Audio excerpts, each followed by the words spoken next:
السلام عليكم ورحمة الله وبركاته. النهاردة هنتكلم في السريع عن ماتش امبارح الأهلي واتحاد العاصمة الجزائري. اتحاد العاصمة الجزائري بطل كأس السوبر الأفريقي.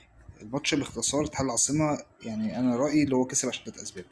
أولا هو فوزه بالكونفدرالية والسكة الفرق ساعدته، يعني كان ممكن يقابل بيراميدز. انتوا لو رجعتوا لورا من دور الثمانية كان ممكن أصلا الفاينل يبقى بيراميدز واتحاد العاصمة. بيراميدز كان يكسب، مهم يعني الدنيا مشيت معاهم. النادي الكوندوفار اللي قبلوه ده فهم لعبوا ضده كويس، كسبوا خلاص. تاني حاجة المدرب بن شيخة مدرب 10/10. تالت حاجة لعيبة منظمين وتيم على مستوى الجماعي عالي جدا. بالنسبة للأهلي، الأهلي امبارح برضو حتة المهاجم الاسترايكر مش موجود، قلة التركيز، الثقة إن هم هيخلصوا في بلاستيسيون. مش كل ماتش هتعرف تخلص في البلاستيسيون.